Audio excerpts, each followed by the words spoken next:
오늘도 사무엘하서 15장에 기록된 이 말씀을 통해서 하나님께서 주시는 은혜를 우리가 함께 나누기를 원합니다. 여러분, 이 사무엘하서 15장 말씀에는 이 다윗이 범죄한 이후에 이 최대의 사건이라고 할 수 있는 이 압살롬의 반역의 사건이 기록이 되어 있습니다. 이 다윗이 마음에 두고 있었고 또 요압까지 눈치를 볼 만큼 이 압살롬은 출중한 사람이었습니다. 근데 이 다윗과의 관계가 틀어지고 난 뒤에 이 압살롬은 독자적인 길을 가게 됩니다. 형 암논을 죽인 죄를 이 다윗이 제대로 심판하지 않았기 때문에 결국 이 압살롬은 다윗을 반역하게 됩니다.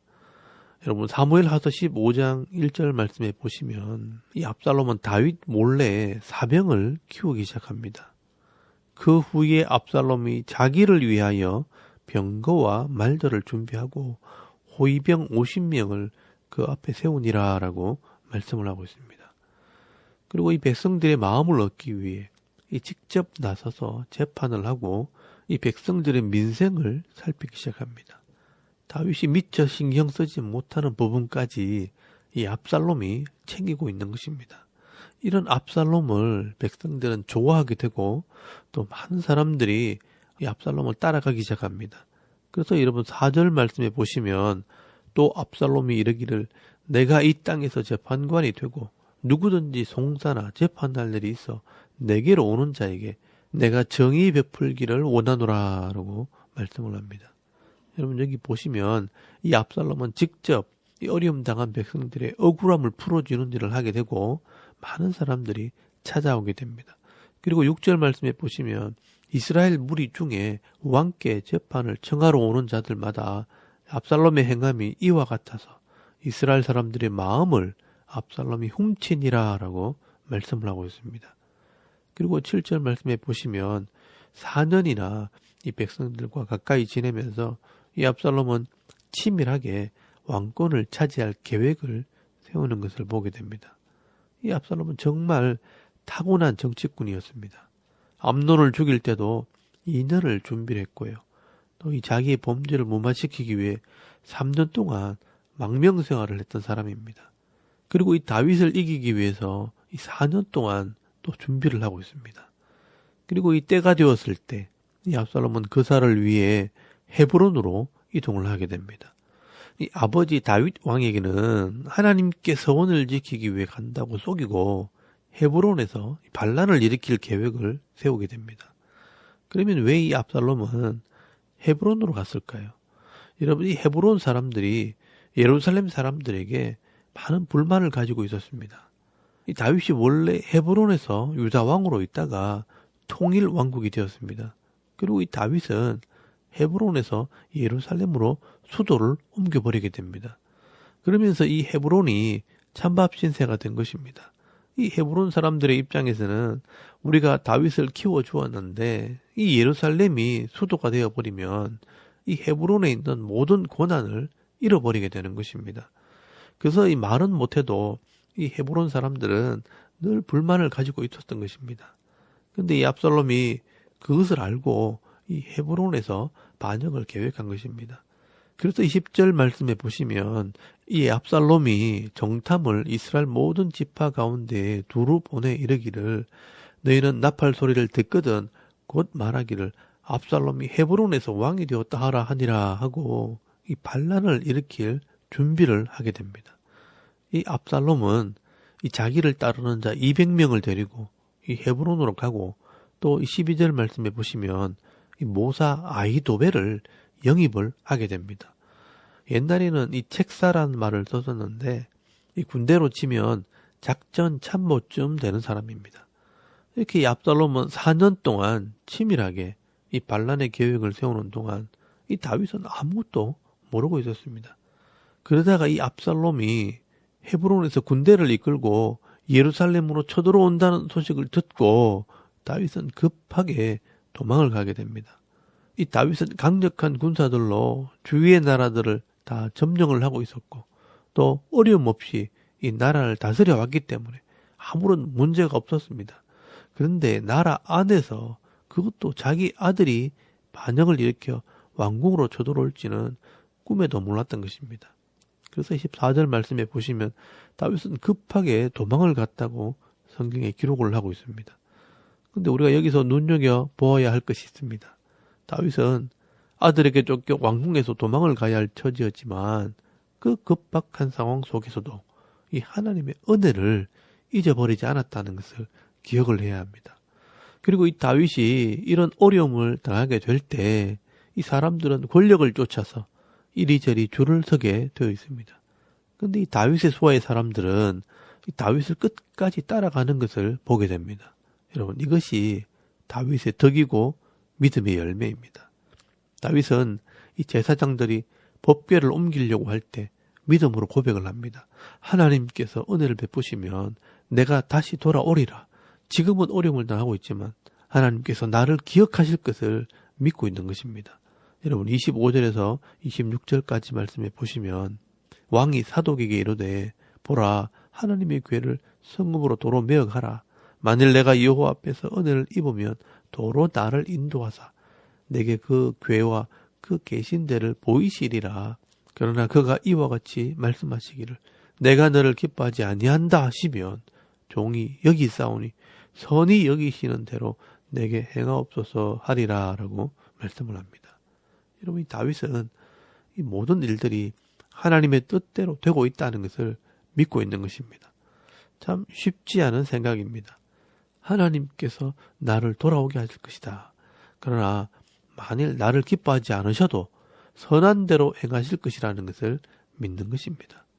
여러분, 우리는 모든 일이 잘 되어지고 형통하게 되면 감사도 하고 하나님께 영광을 돌린다고 말을 하지만 막상 어려운 일이 생기고 힘든 일이 닥치게 되면 절망을 하고 사람들을 원망하고 신경이 날카로워져서 서로 싸우는 일들이 벌어지게 됩니다. 그러나 이 다윗은 이런 급박하고 어려운 상황 속에서도 이 하나님의 은혜를 구하게 됩니다. 여러분, 이런 모습이 굉장히 중요합니다. 여러분도 신앙생활을 하다 보면 생각지도 못하는 여러 가지 일들을 당하거나 사고나 재난을 만날 수 있습니다. 그때 절대로 여러분 당황하지 마시고요. 하나님께서 해결해 주시든지 아니면 피할 길을 주시든지 아니면 합력해서 선이 되게 하실 줄로 믿으시길 바랍니다. 사람이 염려하고 걱정한다고 더 좋아질 것은 아무것도 없습니다. 그래서 하나님께서는 자기 백성들에게 현실만 보지 말고 창조주 하나님을 보라고 말씀을 하시고요. 또 하나님을 생각하라고 말씀을 하는 것입니다. 여러분, 이사야서 40장 7절에서 31절까지 말씀해 보시면 이스라엘 백성들에게 말씀을 하십니다. 야곱아, 어찌하여 네가 말하며 이스라엘아, 네가 이르기를 내 길은 여호와께 숨겨졌으며 내 송사는 내 하나님에게서 벗어난다 하느냐. 너는 알지 못하였느냐, 듣지 못하였느냐. 영원하신 하나님 여호와 땅 끝까지 창조하신 이는 피곤하지 아니하시며 곤비하지 아니하시며 명철이 한이 없으시며 피곤한 자에게는 능력을 주시며 무능한 자에게는 힘을 더하시나니 소년이라도 피곤하며 곤비하며 장정이라도 넘어지며 쓰러지되 오직 여호와를 앙망하는 자는 새 힘을 얻으리니 독수리가 날개치며 올라감 같을 것이요 다른 박질하여도 곤비하지 아니하겠고 걸어가도 피곤하지 아니하리로다 라고 말씀을 하고 있습니다. 여러분, 이사야서 41장 10절 말씀에도 보시면 두려워하지 말라, 내가 너와 함께함이라, 놀라지 말라, 나는 네 하나님이 됨이라, 내가 너를 굳세게 하리라, 참으로 너를 도와주리라, 참으로 나의 의로운 오른손으로 너를 붙들리라 라고 말씀을 합니다. 여러분, 우리가 정신을 똑바로 차리고 어떤 힘든 일이 갑자기 생겨도 사람을 보고 원망하거나 절망하거나 화내지 마시고요. 하나님께서 알아서 하시겠지, 합력해서 선이 되게 하신다라는 이 믿음을 가지시고 강하고 담대하게 승리하는 삶을 살아가는 그런 성도들이 다 되실 수 있길 바랍니다. 그리고 이 다윗은 이 자기의 모사였던 아히도벨이 압살롬의 모사가 되었다는 이야기를 들었을 때 그 사람을 비난하거나 욕하기보다는 하나님께 기도를 합니다. 여러분 31절 말씀에 보시면 어떤 사람이 다윗에게 알리되 압살롬과 함께 모반한 자들 가운데 아히도벨이 있나이다 하니 다윗이 이르되 여호와여 원하옵건대 아히도벨의 모략을 어리석게 하옵소서 하니라 라고 말씀을 합니다. 여러분 여기 아히도벨의 모략을 어리석게 하옵소서 하나님께 맡기며 기도하는 다윗의 모습입니다. 여러분 오늘 우리가 이런 다윗의 모습을 보면서 좋은 신앙의 본을 배우시길 바랍니다. 우리의 생사 화복이 하나님 앞에 있다는 것을 믿는다면 여러분 이 땅에 되어지는 모든 일들은 의미 없이 일어난 일은 하나도 없는 것입니다. 그렇다면 내게 일어난 모든 일들 속에서 여러분 감사하시고요. 때로는 하나님께 모든 것을 맡기고 기도하는 삶을 여러분 사실 수 있길 바랍니다. 여러분 야고보서 5장 13절 말씀에 보시면 너희 중에 고난 당하는 자가 있느냐 그는 기도할 것이요 즐거워하는 자가 있느냐 그는 찬송할지니라 라고 말씀을 합니다.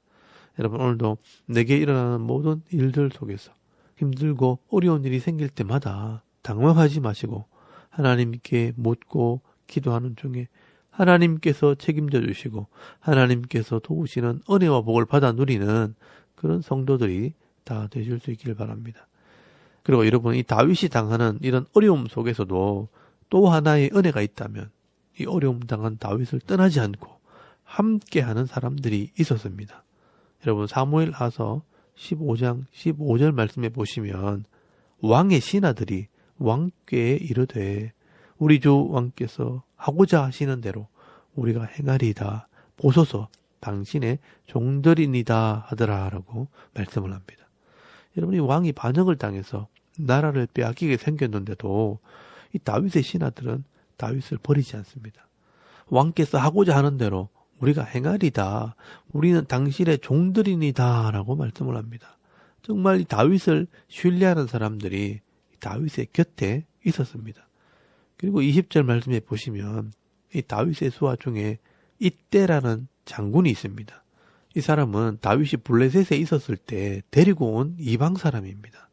그래서 다윗이 내가 지금 어려운 지경에 빠지게 되었으니 너는 고향으로 돌아가라고 말을 합니다. 여러분 19절에서 20절까지 말씀해 보시면 그때 왕이 가드 사람 이때에게 이르되 어찌하여 너도 우리와 함께 가느냐 너는 쫓겨난 나그네이니 돌아가서 왕과 함께 네 곳에 이르라 너는 어제 왔고 나는 정처 없이 가니 오늘 어찌 너를 우리와 함께 또 돌아다니게 하리요 너도 돌아가고 네 동포들도 데려가라 은혜와 진리가 너와 함께 있기를 원하노라 하니라 라고 말씀을 합니다. 여러분 이때라는 사람은 가드 사람 즉 이 블레셋 사람입니다. 그러니 내가 지금 반역을 당해 어려운 상황이 되었으니 너는 고향으로 돌아가라는 것입니다. 그런데 여러분 이때는 다윗을 떠나지 않습니다. 여러분 21절 말씀에 보시면 이때가 왕께 대답하여 이르되 여호와의 살아계심과 내 주 왕의 살아계심으로 맹세하옵나니 진실로 내 주 왕께서 어느 곳에 계시든지 사나 죽으나 종도 그곳에 있겠나이다 라고 말하는 것을 보게 됩니다. 여러분 이때는 참 멋있는 사람입니다. 이방 사람이지만 다윗을 닮으려고 했던 사람입니다. 그래서 이 상황을 보지 않고 끝까지 다윗을 따랐던 사람이고 나중에 이 다윗의 수하에 3분의 1의 군사를 담당하는 장군이 됩니다. 여러분 다윗에게는요 이런 신실한 신하들과 장군들이 있었습니다. 이런 믿음과 신뢰는 하루아침에 생기는 것이 아닙니다.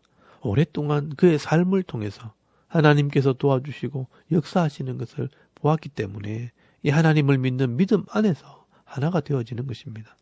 오늘 저와 여러분도 이 하나님을 믿는 믿음 안에서 성실한 삶을 살아갈 때 이 믿음의 일꾼들, 믿음의 동력자들을 많이 만나셔서 어려운 일을 만났을 때 넉넉히 이기는 삶을 사시기를 바랍니다.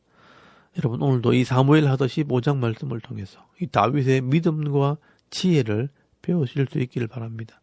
오늘도 이 세상 속에서 가까운 사람들에게 배반을 당하기도 하고 또 기가 막힌 어려움을 당할 때도 절대 당황하지 마시고요. 이 다윗처럼 변함없이 하나님을 의지하고 기도하면서 이 믿음의 동력자들과 함께 승리하는 삶을 살아가는 저와 여러분의 이런 영적인 삶의 모습이 되실 수 있기를 주의 이름으로 축원합니다. 아멘. 우리 잠깐 기도드리겠습니다. 오늘도 믿음의 삶, 은혜를 사모하는 삶을 살아가는 성도가 되게 하옵소서. 또 이 대통령과 정치하시는 분들과 섬기는 교회와 일꾼들을 위해 기도하시고요. 또 개인의 기도 제목을 따라 기도하고 오늘 하루 삶을 또 시작할 수 있길 바랍니다. 다 같이 우리 하나님께 한번 기도드리겠습니다. 살아계신 하나님 은혜를 감사합니다. 오늘도 이 아침에 하나님을 예배하게 하시고